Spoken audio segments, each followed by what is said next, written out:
It's Thursday, December 1st, 2011, and we're at Veterans Common right here in Salem, New Hampshire, where today the Lions Club presents their annual Christmas tree lighting.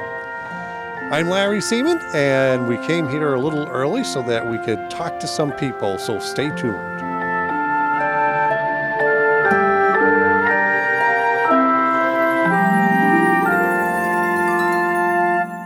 Once again, we're at the Lions Club tree lighting for 2011, and right here with me is Everett McBride.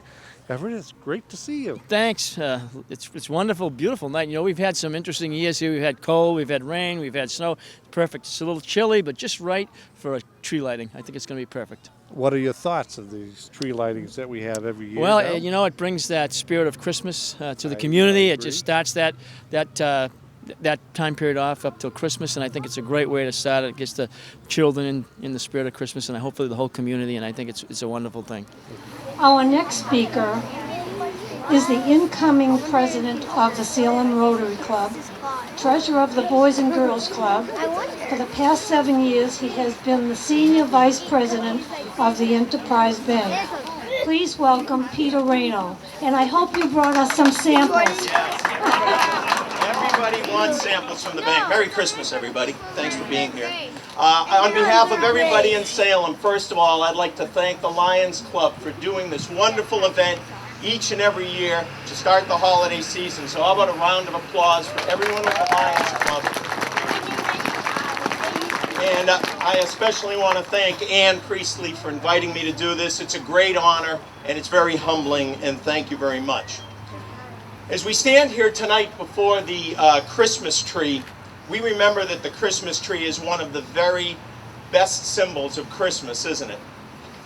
And it's easy to think of all the other wonderful memories and symbols that you have of Christmas. One of the things I think of are all the kids here lined up at the mall to try and get onto Santa's lap, thinking about their list, going through it in their minds for 100 times, and hopefully not forget anything by the time they get there. For some of us, for others of us, we think of Christmas carols. Some think of Bing Crosby. If you're a little younger, you might think of Mariah Carey.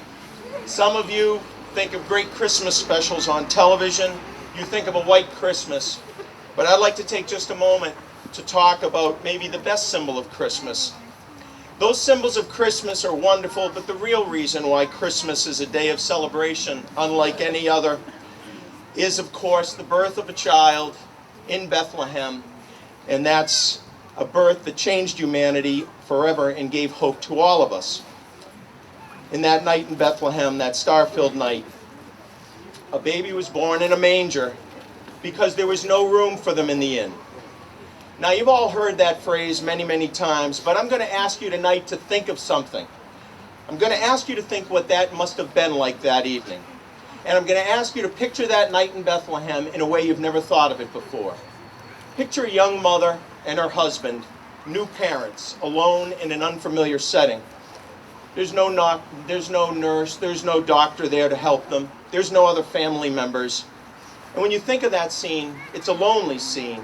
A young couple alone with their child, maybe scared, but comforted by the faith that brought them there that evening. But thankfully, they weren't alone for long.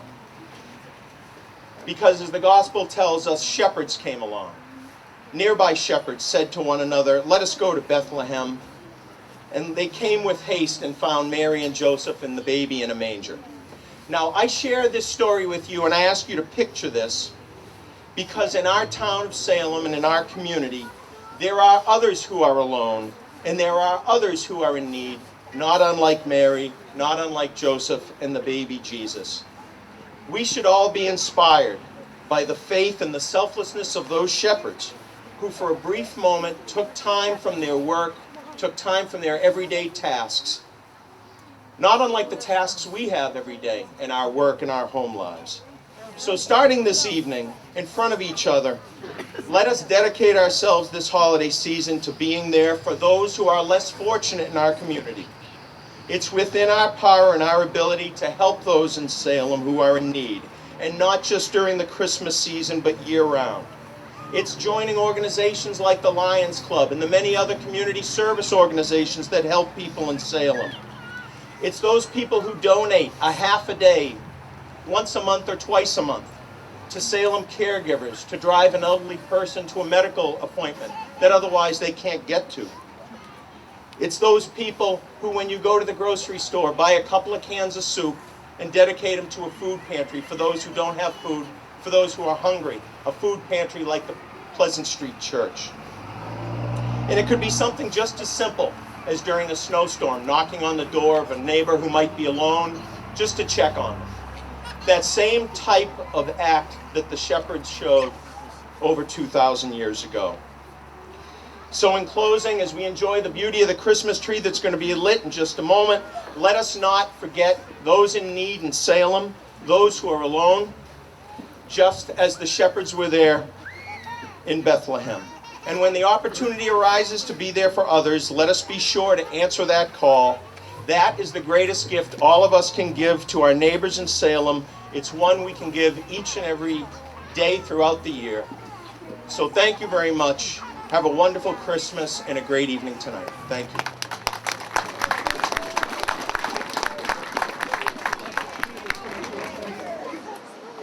Our next speaker will be Fire Chief Kevin Breen. Chief Breen started out as a firefighter and worked hard to earn each rank until he was promoted to the chief. He has worked hard and earned each step of the way. Good evening, everyone. My name is Kevin Breen, and I have the pleasure of serving as your fire chief. I, too, would like to thank the Lions Club and Representative Ann Priestley. I am truly honored to have been asked to join you tonight as we gather to celebrate the beginning of the season of joy, peace, and hope, marked by our annual tradition of lighting this Christmas tree.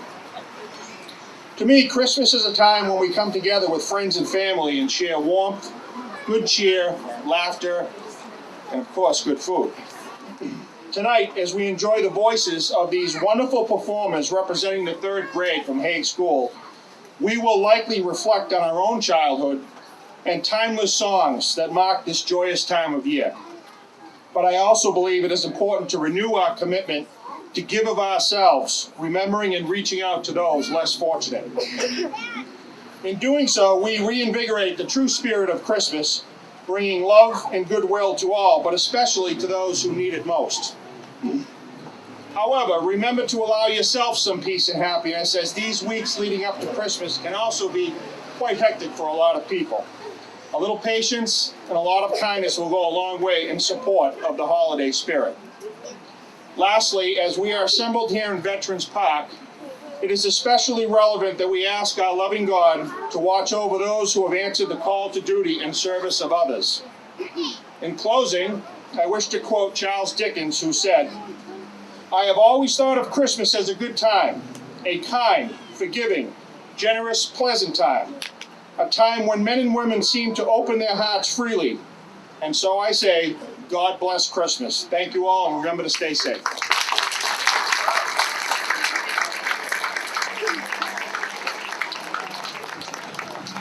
Thank you, Chief Breen.